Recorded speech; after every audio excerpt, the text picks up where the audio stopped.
So welcome to Resilience Gone Wild with my fabulous producer, Kai Sorensen. We just had the best interview with Val Tovar, Director of Ocean Conservation at Loggerhead Marinelife Center. And as you all know, Loggerhead is like my favorite place, which is why we have another amazing staff person from Loggerhead. What did you hear? Like, I'm so revved up. This was amazing.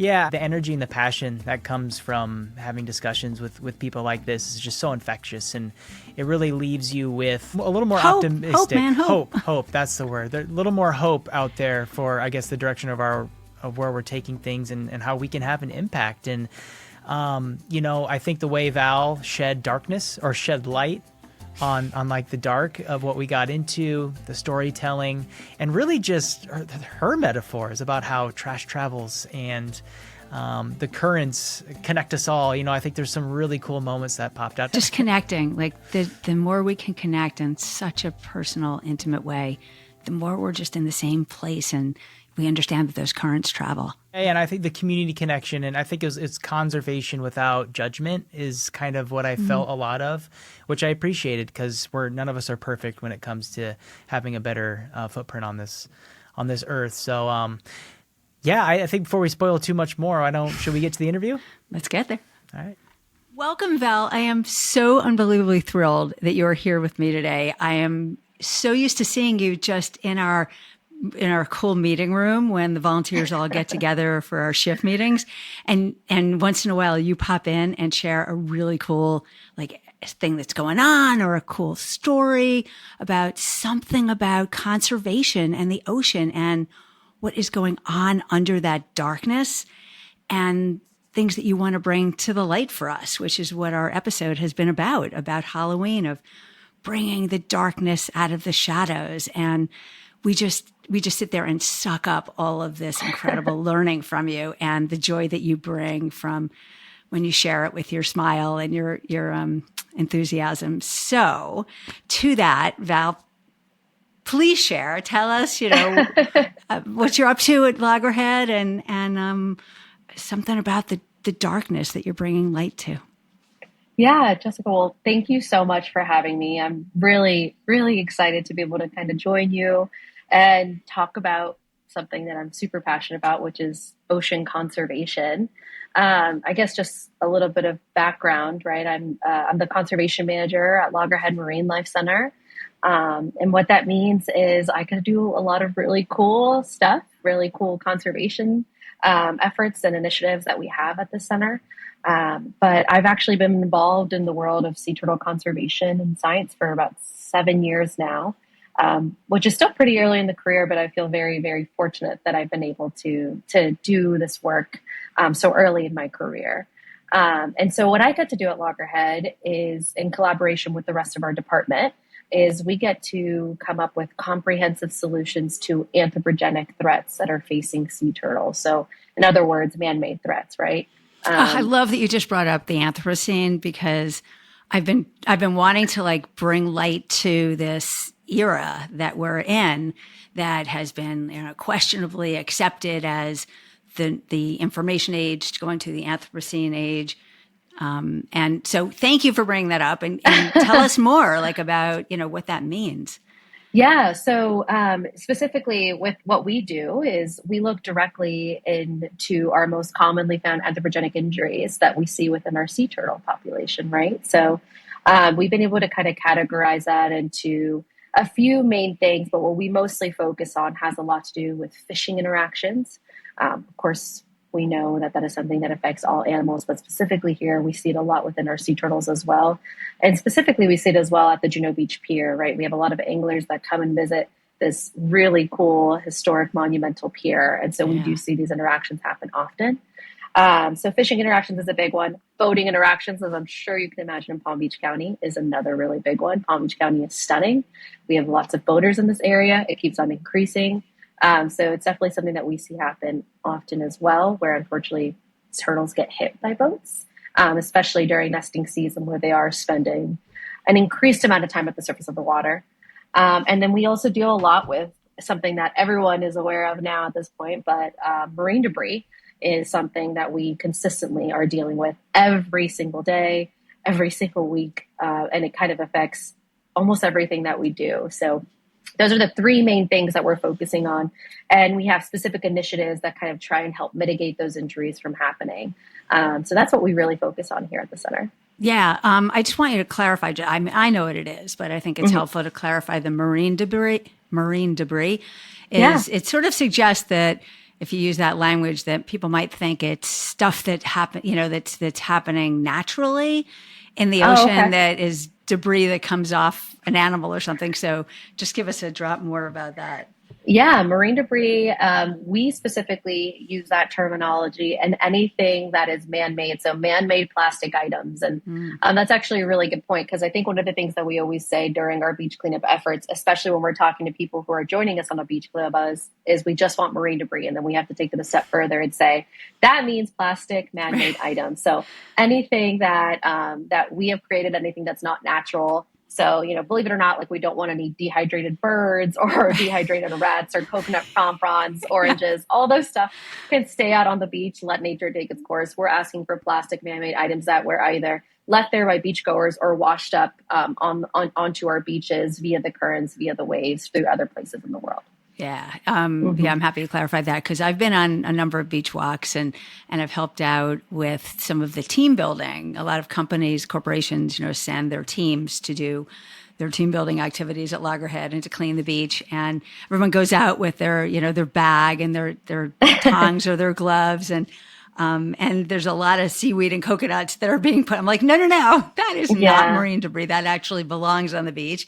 It becomes part of, the growth and the stability of the beach. We're looking for that plastic bottle and that piece of blue whatever bag that came off some whatever. So if you don't mind, just because I've actually wondered about this, I'm not sure. I know that you count all of the pieces of plastic, and there's like all this.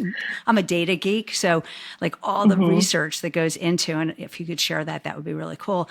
But like what's coming out from that darkness, and that we need to know about.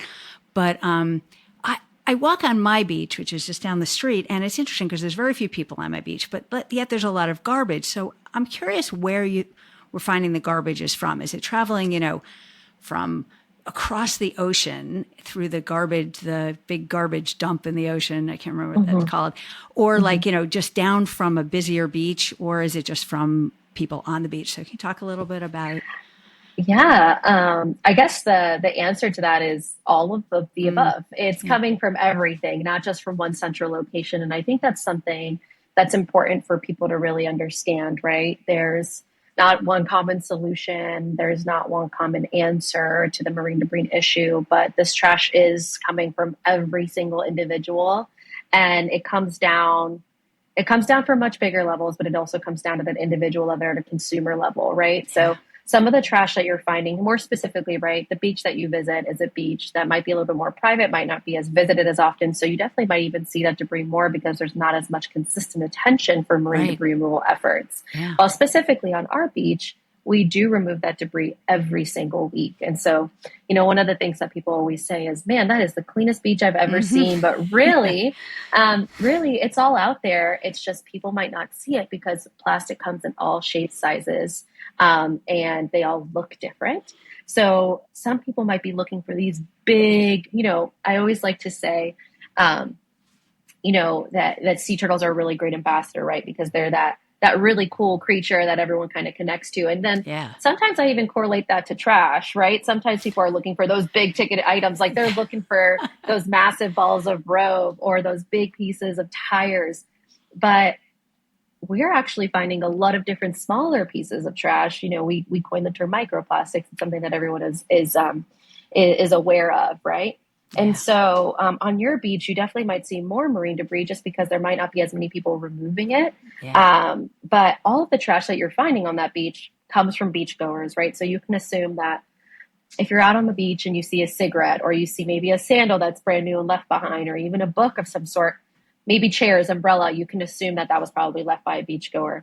But then we have trash that comes from all different parts of the world, right? So one of the things that I love to remind people of is that we're connected by the currents, right? The currents is something that connects every single person in the world together. And the currents actually makes the trash travel. Trash travels and trash tells a story. So what we're seeing on our coast is we see a lot of trash that come from neighboring islands, right?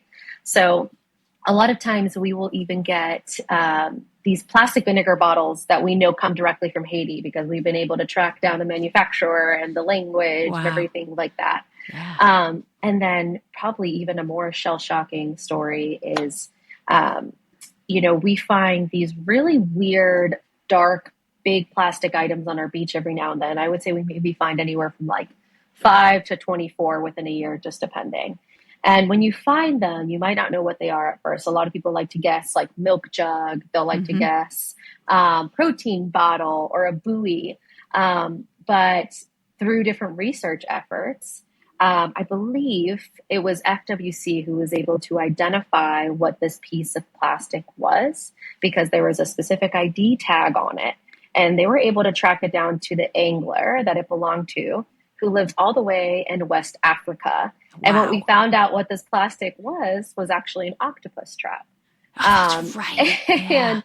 And so what that means is that octopus trap literally fell off of the coast of West Africa, entered into the current, hitchhiked onto the Gulf Stream, and then ended up right on our little beach in Juneau. Wow. And not just one, but like it could be dozens a year. That's crazy. Yeah. Is it the same guy each time? The same ID? No. So that's even more like they're all coming from all over. Wow. Connected by the currents. That is like a brilliant, important line. There's a story that you've told in the past about cigarette butts and some of the work that you guys that Loggerhead's done to identify a certain type of trash and then figure out how to actually mitigate it. Like, make a difference, not just count it when it happens, but this whole need to be more proactive. There's like 10 R's, you start with just not using something, right? Like, and then the last resort is to recycle. It's not the first resort. So, I tell that story about the cigarettes. It reminds me, I was in the Bahamas years ago at the Atlantis, and they had this cute exhibit. And it was I guess it was days when people were smoking outside more. Maybe they still do. And I don't know if you guys have ever seen this, but there's a sign that says, like something like, please don't give us any cigarette butts. We're trying to cut down. And it was like, don't throw your cigarette butts here. Like they're garbage and they're going to kill the fish. Like they're going to kill. So to that end, tell us. So I guess I should also mention that one of the cool things about doing a beach cleanup at our center is that we are very unique in the fact that we actually I like to say, hoard our trash. We like to kind of keep it in these bags. And we have a very, very dedicated group of interns and volunteers who actually take the time to do a sample sort. And so they will sort all of our marine debris and put it into a specific area for it to be taken care of. But then we also take data of anywhere from about 25 to 50% of the marine debris. And so we'll look at that data and we put it into a database, and it allows us to come up with pollution prevention initiatives. And so to your point, in 2016, one of the most commonly found marine debris items in the entire world were actually cigarette butts. And cigarette butts are a really big issue because... Wait, what year was that? 2016. Okay. So almost 10 years ago. Okay. Yeah. And one of the big things with cigarette butts is that a lot of times people think that because they feel almost cottony that they will kind of disintegrate, but that's actually the exact opposite. One cigarette butt will have anywhere to up to 15,000 microplastic pieces just within one little carb. So that's a lot of marine debris that's entering our environment. And with that being one of the most commonly found marine debris items in the world, we also looked at our data and noticed that we were seeing an increase in trend on our beaches as well. So in 2017, we implemented something called the Cigarette Litter Pollution Prevention Initiative. Really long title, I know. And essentially what that was we installed these cigarette receptacles out on the Juneau Beach Pier and at different beach access points for folks to dispose of their cigarette butts instead of just telling them not to do it. And ever since we've done that, we've actually seen significantly less cigarettes through our beach cleanup initiatives. Of course, we still find them, but we have seen significantly less. And through this program, we've actually diverted over 80,000 cigarette butts from entering our marine oceanways, which is crazy. A really cool number. Just in the Juneau Beach area. Yeah. In this area. And it's similar to the fishing pier with the filament that the got those monofilament receptacles. So yeah, I mean the pier initiative you guys have done between the protecting from throwing all that, keeping that stuff in the ocean, throwing it in the ocean, which I mean, I've seen so many sea turtles come in just wrapped in this horrid filament that's been left in the ocean instead of disposed of well.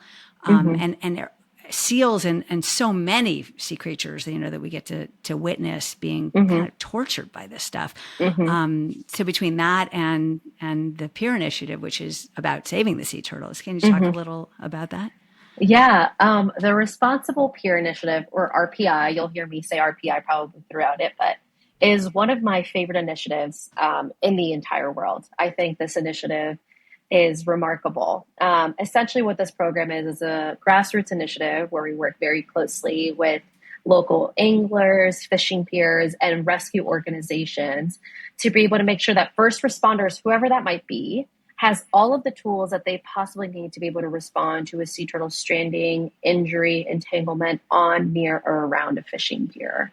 And the reason why this is so important is because we obviously know that marine debris, specifically monofilament fishing line, is something that affects sea turtles. And so that you can imagine here in our area where we have one of the most densely nested beaches in the Western Hemisphere, where we're getting thousands upon thousands of sea turtles that are hanging out closer to shore.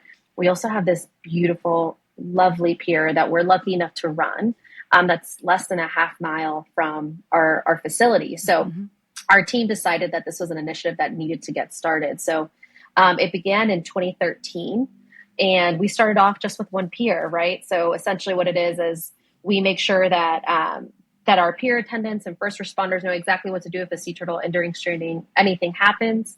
We actually, we have a sea turtle rescue. I mean, a lot of the fishermen and a lot of the turtles come in with hooks in them. Yeah, because it's not intentional. Like the anglers, the fishermen are catching turtles because they're trying to catch the same fish and eat the same food, or in their same area. So what a brilliant thing to give information and help and train. Exactly. Yeah. And the thing is I think one of the biggest things is making sure that there's a bridge between the communities, especially because that's how conservation is going to work, right? It's one of those things where not one facility is ever going to fix the problem. Not one community is ever going to fix the problem. And conservation is intertwined with many different entities, including the angling community. So making sure that the anglers know that as long as they're helping us do the right thing, no one's going to get in trouble. And here are the tools and resources that you need in order to be able to rescue this sea turtle or help us rescue this sea turtle. And so out on our pier, we have these step-by-step RPI rescue signs. They're in English and Spanish, which is really cool. We have these sea turtle rescue nets out on our pier. We also have the marine debris pollution prevention initiative. So the cigarette receptacles and monofilament bins are out on our pier as well. And we also do these really cool underwater pier cleanups where we get to remove derelict fishing gear underneath piers. So it's a really cool program. It's really wonderful. And since the inception of the program, we've had over, like I mentioned, we started with one pier, which was the Juneau Pier, and we've now expanded to 74 different partnering locations throughout the United States. How cool is that, right? Like Texas, so I think it's all up and down the East Coast and all along the Gulf Coast and everything, right? Yeah, it's all around the state of Florida. We have partners in Texas. We have partners in North Carolina, Virginia, and Puerto Rico as well. Yeah, that's so cool. So, you brought up a really important point and that we really need to pay more attention to and focus on, which is this is about community effort. This is about connections and working together. No one organization, no one person, no one, it's our job to start the work, not to finish the work. But if we're afraid, if we've got no, the psychological safety aspect, like, are we going to get in trouble if we do something that we didn't mean to do? and then we hide it, right? Like that's the worst that can happen. So, Right. I know Loggerhead and so many organizations and local stakeholders are increasingly working together to do ocean conservation, to save this planet, in so many different ways. Yeah, do you want to talk about any community interaction that really blows you away that you've worked on? Yeah. So I think that's such like a big question, because like every single community that I've ever worked with has really just re-inspired me and reignited me with the passion for the work that we get, for the passion for the work that I get to do. Right. So, particularly when I think about community, it's making sure that there's that bridge, like I mentioned, right, between the anglers, between the boaters, but between even different diverse backgrounds as well. Yeah. Like arguably for me, that's one of the biggest and most important things in the work that I do. Early before we started, I was talking about kind of my background, and I'm first generation Colombian American. My first language was Spanish. I learned English. And the only reason that I am getting to do the work that I am doing now is because I got to go to SeaWorld and I got to see those animals up close, and it ignited something within me. But one of the things that I always noticed at the time, there wasn't a lot of folks who had my background. And so, it's one of those things that we all know, right? You want to see yourself represented. Yes. And so making sure that ocean conservation is accessible to all and everyone who wants to learn, but then also making sure that there's representation is one of the biggest and most important things to me. And so there's a lot that Loggerhead's been doing to kind of increase that, especially in the world of marine conservation, right? Marine conservation is already a field. I mean, we all know it, right? It's a gatekeep community, right? There's a certain amount of privilege for you to be able to work in this type of field. And it's not easy. And no, but it's your passion to like be able to work in your purpose and passion. Mm-hmm. There's a lot you give up. Mm-hmm. And we talked about that a little bit with Andy, and will in many future conversations. And we could definitely offer you that, as well as, holding that sense of privilege and the love of being able to spend your days getting up and serving your purpose. Right. And some greater purpose is like, what a gift. Right. And most people don't know you can even do that, right? They don't know that the opportunities exist. Mm-hmm. Exactly. And so I think building that community within my own community has been one of the biggest things that's helped me throughout this whole process, right? Is, one of the things that I always say is the ocean is so diverse, and there's no reason that the field of ocean conservation shouldn't be the same. And I think that starts with community and making sure that ocean conservation is accessible in all languages, in all aspects. And so community is huge, and it's how we're going to make ocean conservation and conservation in general successful, because it needs to be heard from all voices, not just one perspective. Be solved from all voices. Like it's not just certain people's responsibility and other people's opportunity to ignore. So, and that, that gets the third initiative of the boaters and the effort that Loggerhead and other locals are making to just get people to be aware that there's turtles in there, there's other, dolphins and other animals, and that if you just slow down a little, you could save and not hurt. Right, this, exactly. This amazing sets of species that are out there just doing their thing in their space where they've been for hundreds of millions of years, kind of thing. Exactly. So, and to get that message out, though, isn't that simple? Like there's a very diverse group of people who are out there in boats and out there fishing and out there making choices. Yeah. Mm-hmm. So, I mean, to get to the topic of that we were talking about in terms of Halloween and the coming out of the shadows and the darkness, and it's that fear of getting in trouble, right? It's the fear of just sharing either the good stories and the bad stories that we need to open up that whole communication and make everything acceptable to have a conversation about, because we're not going to get anywhere otherwise, right? Mm-hmm. Yeah. Have you heard? So, do you have any stories to share of someone who came to you and said, I was afraid to tell you, but and they were like so happy that they did? Yeah, actually. So it kind of goes and ties into RPI, right? So there, well, like I mentioned, this RPI, the Responsible Pier Initiative, it has spread through different areas, right? And there's a partner pier that we work with where I've gotten very close to the anglers there, and I've gotten to know them a little bit. Wow. And there was an incident where the anglers, they were fishing and they hooked a sea turtle, and they did every single thing that they were supposed to do.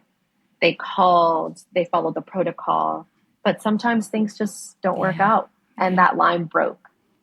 And they were mortified to tell me.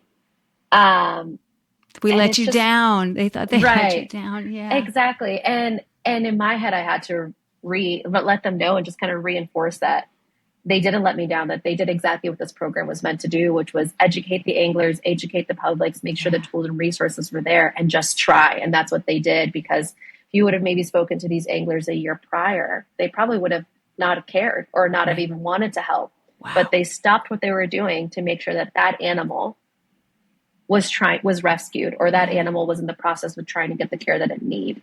Yeah. And so they felt so bad, but 3 weeks later, that turtle was rehooked and restranded, and we were able to get it to the hospital. Wow. And so how did they know it was the same turtle? Because, sometimes turtles like to hang out in the same area. I got it. When turtles are hanging out in the piers, they're opportunistic, right? So sometimes they're like, I have a free, easy meal here. Why am I going to leave? And so that's how they were able to notice it was the same turtle. Sometimes turtles like to hang out in the same areas. That's awesome. Yes, to that end, an interesting story that you shared was there's now cameras under the Juneau Pier through Loggerhead so that you can see what's going on, which is so much fun. Maybe there's some in other piers and other locations as well. So we'll post that on the show notes if we can come up with them. But the connection that you can make without, you don't have to be a fisherman, you don't have to be a diver, but getting in, and so you can watch and like see what's going on and like connect with and see that same turtle again and again, and like have a sense of familiarity if you're keeping up with and like following this camera.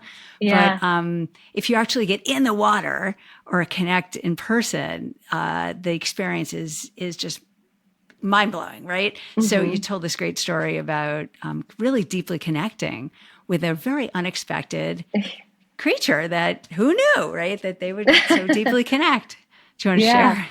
Yeah. So, one of the things that we do here at the center is we do monthly underwater marine debris removal efforts. And so we dive underneath the Juneau Beach Pier. Right now it is just a staff-led initiative, but the LNC dive team goes and dives the Juneau Beach Pier about once a month to remove any derelict fishing gear that's caught underneath the pillars, because that causes insane entanglement. I can't tell you how many times I've been down there and I've tried to go in between pillars, and then I have to take a step back because there's line I didn't see that was causing entanglement. And so if I can get entangled, imagine what other animals can get entangled. And so we try our best efforts to make sure we're keeping up on that and removing that debris. But scuba diving is something that's still very new to me. Again, it's one of those things that the only reason I'm able to dive is through work, because I was able to get that through this. And so it was one of those dives where I was on cloud nine. Conditions were absolutely perfect. I was diving at the Juneau Beach Pier, and I was really focused on this pillar. And I was going around and around and around the Juneau Beach Pier pillar, removing this one piece of line. And thankfully I had my gloves on, because I felt a bit of a pinch. And then when I looked, it was actually a crab that was caught underneath the pier and had fishing line that was entangled all over it. So of course, what I did was I stopped what I was doing and I redirected my efforts to this little crab that was on the pier. And I very, very, very carefully untangled it. I removed all of the fishing line from it.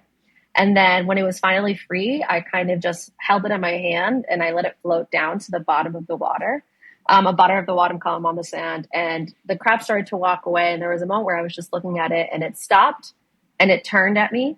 And then it kept on going. And in my head, I really like to think that it was thanking me for those efforts. I've got the chills. It's such a beautiful story. I mean, I'm a geek about, you probably watch the same, millions of videos that people post online about these interactions that they have with personal connections. Oh yeah. With underwater and all species, including even plants, that like flowers that lean towards you, everything. And they just light me up and make my day. And that story, like you have to believe, and there's really good reason to believe that crab was literally turning around and saying, thank you.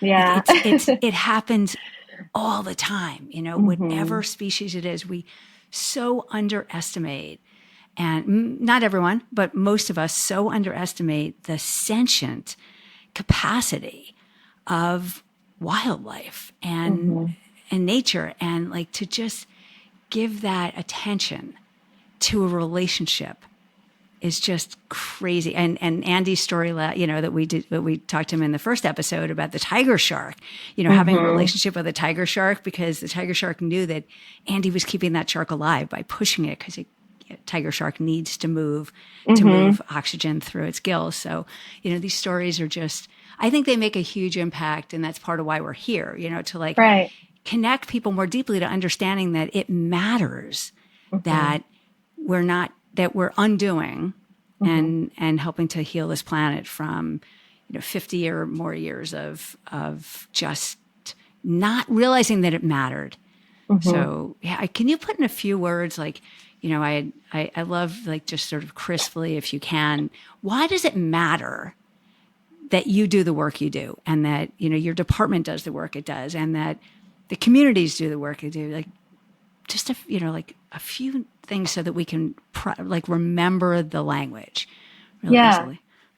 Oh, that's like such a big question, right? Because the work we do is sometimes a thankless job, right? It's those things where, earlier you mentioned how like you watch, things on the internet and like will cry like get emotional at those interactions. And like, I am a pro at crying on the internet versus strangers and their pets. And so it's one of those things where we do it because we have a passion for it and we understand the importance of it all.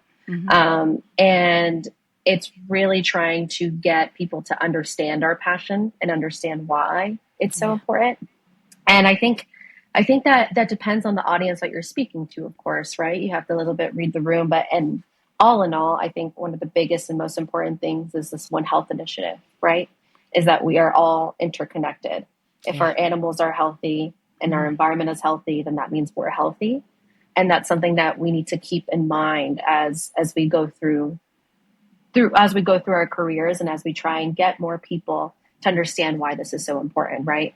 One of those things that I always try and tell people is, when you think about healthy air that we breathe, you think trees, which is important, very important.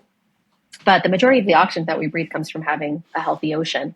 I just read that this morning, that it's like 40 or 60% of the exchange of carbon dioxide and oxygen is through like plankton or like, it is a crazy thing. We need to know this. Exactly. So say more. So exactly. It's like one of those things I always tell people, yes, our trees are important. We need our trees to be able to have clean, healthy air, but the majority of the oxygen that we're breathing actually comes from our ocean. And so making sure our ocean is healthy is something that we need to not forget about, which means that making sure that our animals are healthy in our ocean is also something that's critical.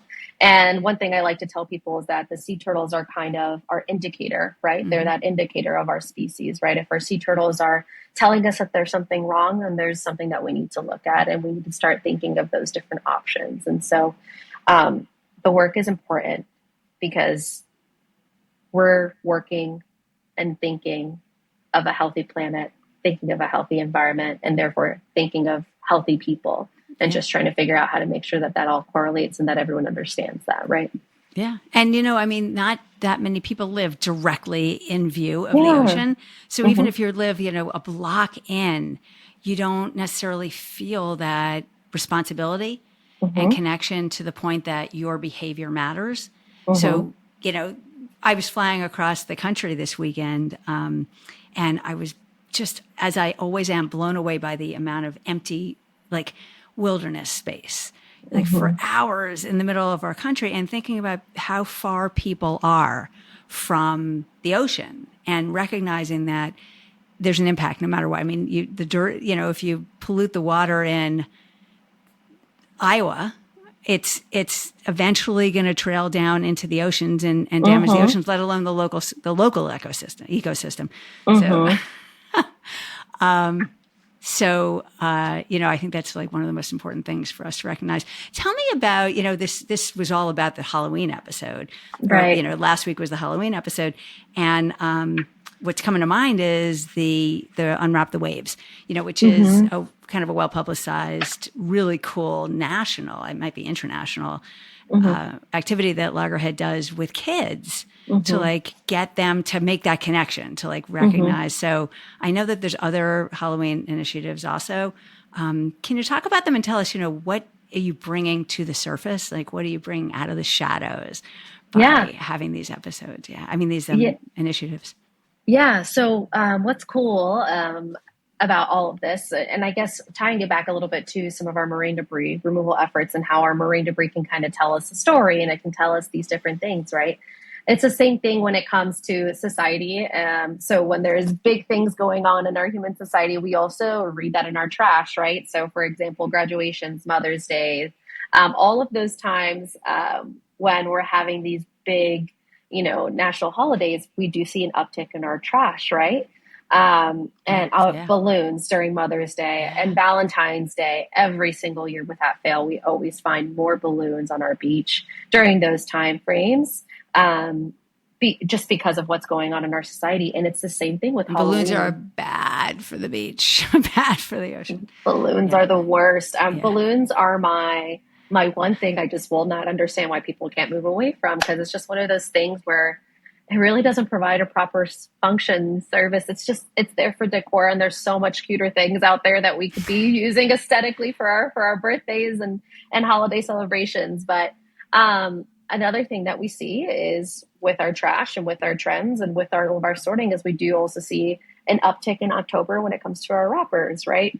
And so we already know that the end of the year is where we consume much more, right? And so what Loggerhead has done, our education team has done, is they create something called Unwrap the Waves. And I believe this is actually the 9th year that they're doing it. And so essentially what it is we are collaborating with different stakeholders and different partners, community partners within our area, who are going to have a recycling box, a wrapper recycling box, for our schools to be able to drop off their wrappers that they're going to be using during this season. And then we're able to take those back and send them off to be recycled, which is really, really wonderful. I believe they're actually going to start to put them out within the beginning of next month. I can actually look. Yeah, Halloween started in like July this year. Like people have started. It's a crazy sort of branding thing. But it's all over the country, right? Like there's people in like Kentucky who compete for who has the most wrappers and stuff like that, right? Yeah. So we have had national partners before as well. And we want to try and let people know that, this option is here for you, but we don't want to try and see whoever gets the most wrappers wins, right? Because that could give us a different message too. That is true. Yes. Yeah. The idea is to make sure that we're obviously going to be using wrappers during Halloween time, right? We might as well use and give a solution for these wrappers that are going to be here, while we try and come up with different solutions to mitigate that impact, right? We have had those national partners, but this year, I believe we're focusing on community partnerships. Oh, cool. It's hard though. Like you have this, and I think that this is, a central point in everything we're talking about. You've got this conflict between the fear and safety that has just taken over the rhetoric in our country since like the 80s. I mean, it's really bad now, but it's gone in waves. And, the one person who put the razor blade in the apple 50 years ago and the Jaws with the one shark in the movie, these have taken on these overwhelming identities that have just changed whole industries. So, I mean, I was at Costco yesterday, and this person in front of me was buying these enormous bags of single item chocolates, right? Of, candies. And I just was thinking, oh my God, where are all these wrappers going to go? Like I just saw them flowing into the ocean, or flowing all over the garbage pails, because they're always falling into the whatever.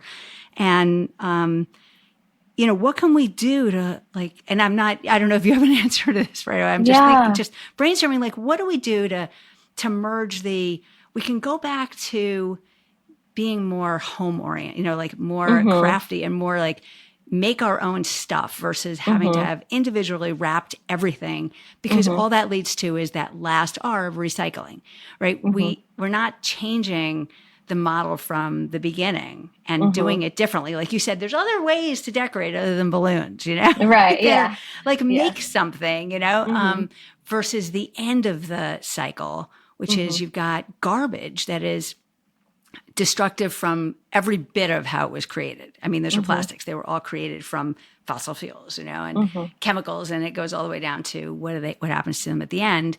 They get recycled, but do they, tell us, do they get made into, does that mean they're just contained somewhere, or does it actually get made into something valuable at the end? That's, it just plagues me. What do we do to move things back down the system so that we don't end up that is such a hard question, right? That I don't have the perfect answer to. No, there's no perfect answer.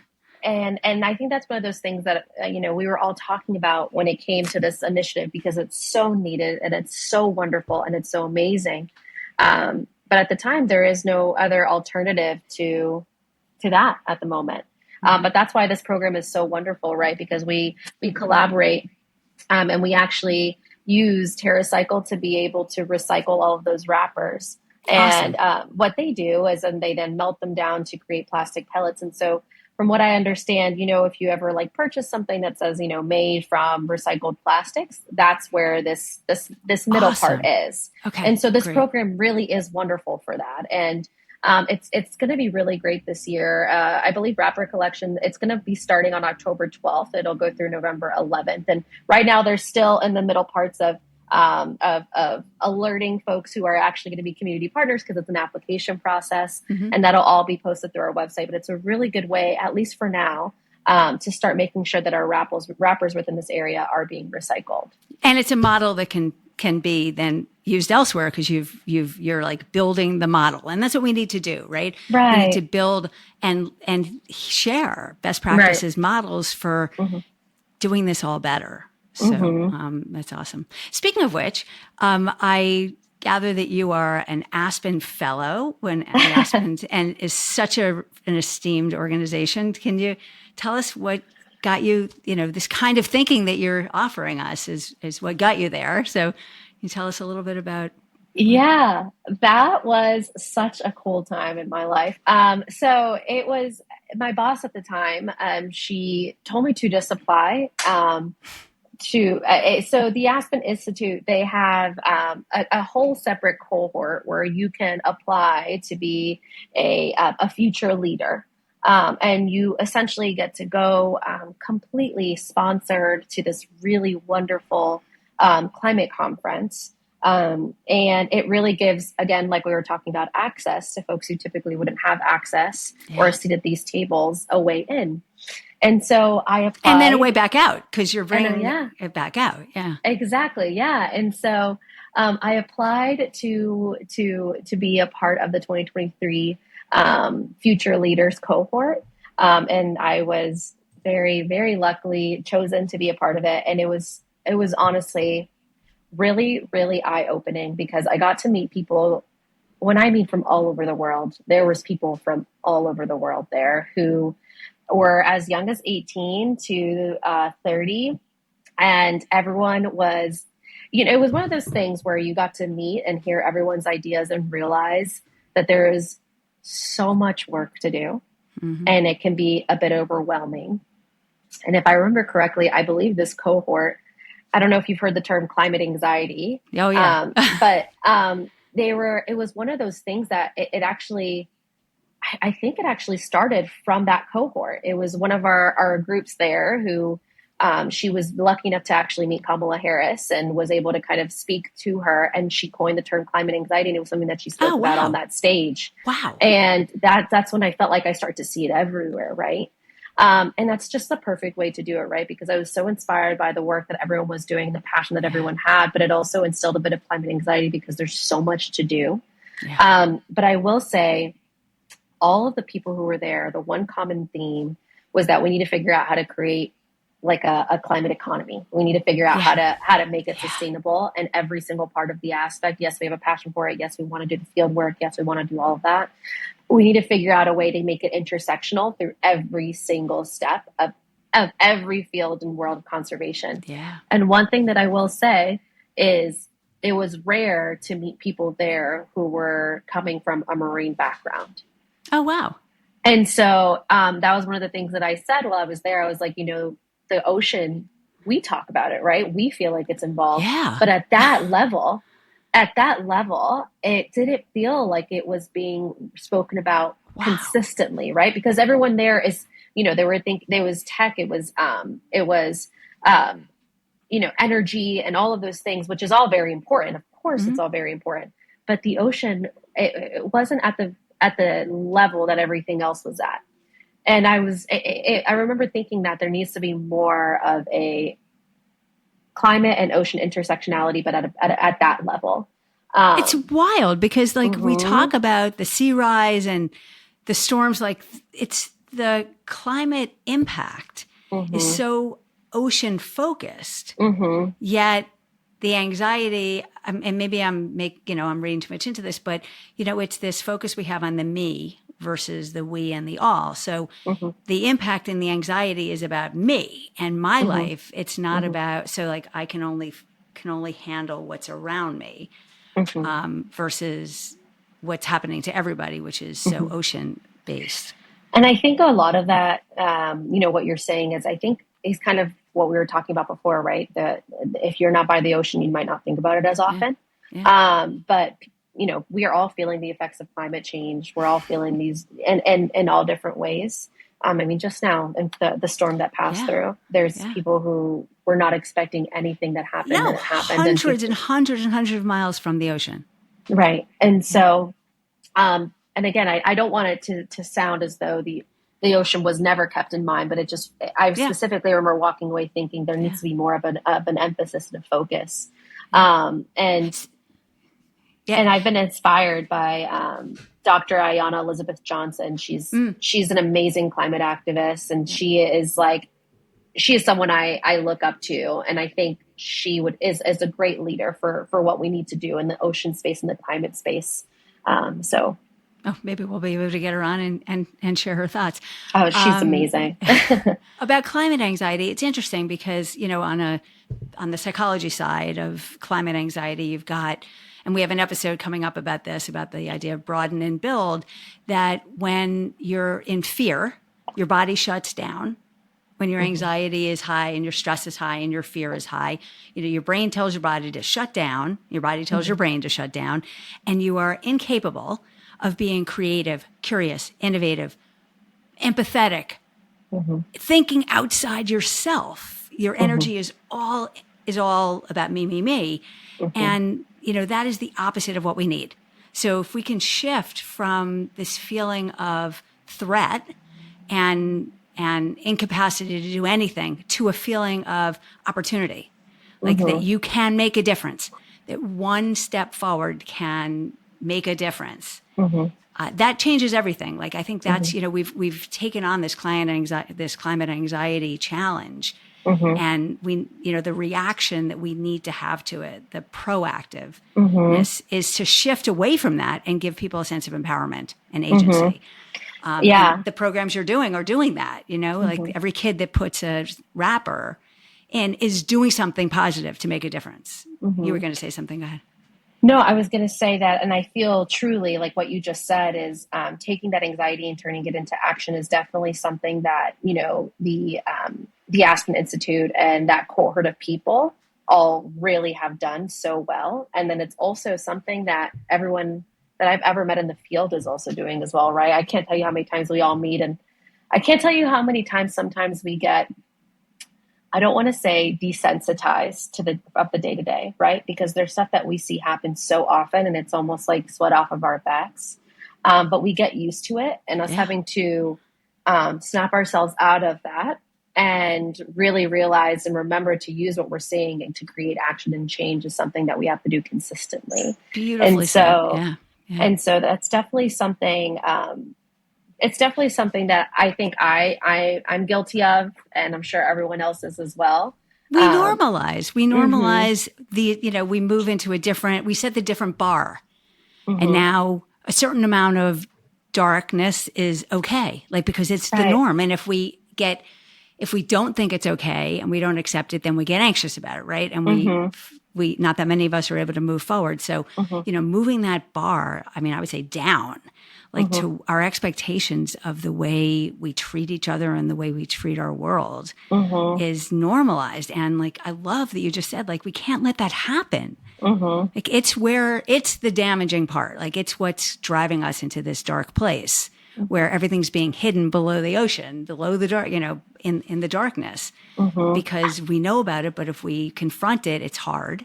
It's tough. And it sets a sense of responsibility. And it's a lot easier, as you said, to just like sit around and not be responsible and to just hope somebody else takes care of it, or that somebody solves for it in some protective way instead of solving the problem, right? Like put technology, as you said at the Aspen gathering, like, let's put technology behind lowering the temperatures, changing the cloud system. Like, let's shoot things into the hurricane systems and change them. Like, how about let's try not to let the hurricane systems get worse, Right. It's getting to the root of the problem of it all and figuring out how to make that work. And I think ultimately that all just ties back to inclusion, accessibility, voices being heard. It's everyone has to be in the game. Yeah. It's the simple things, right? Is not letting that take over and just making sure that we're sticking to the root of it all, which is,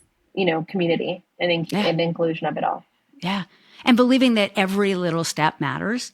Every little step matters. Everyone is included in that.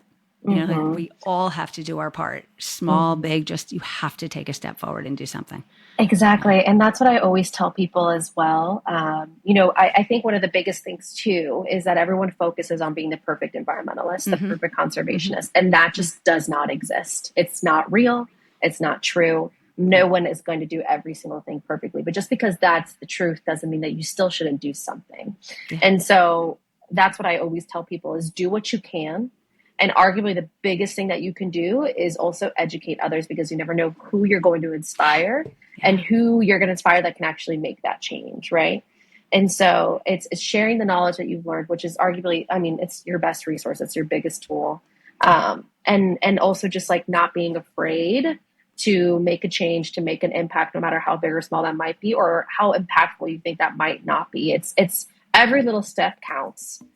And it all will overall add up. It's just people, I think sometimes we hyperfixate on being perfect, and that's just not the case. We certainly do. Kai tells me all the time, and we tell each other, we're like, perfect is the enemy of good, as we say.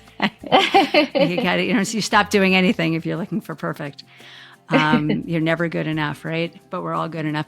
Thank you so much, Val. It has been such a joy talking to you and just opening up and bringing light to the importance of what's going on under our ocean, inside our oceans and our water, and that we can make a difference. Every little bit helps, and sharing and talking about it means, the old commercial, you tell two people, they'll tell two people, and the exponential impact. So this is the stuff we need to be talking about. So thank you so much for sharing your time.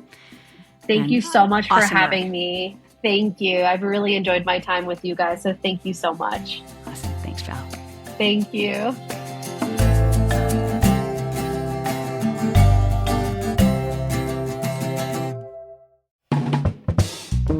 This has been a production of BLI Studios, produced by me, Kai. Follow along with our other BLI produced shows at balancinglifesissues.com/podcast-BLI. Got an idea for the show? Email me, Kai, at balancinglifesissues.com. And don't forget to stay in touch with your host, Jessica, at jessica@winwinwinmindset.com. Anything else to add, Miles? Yeah.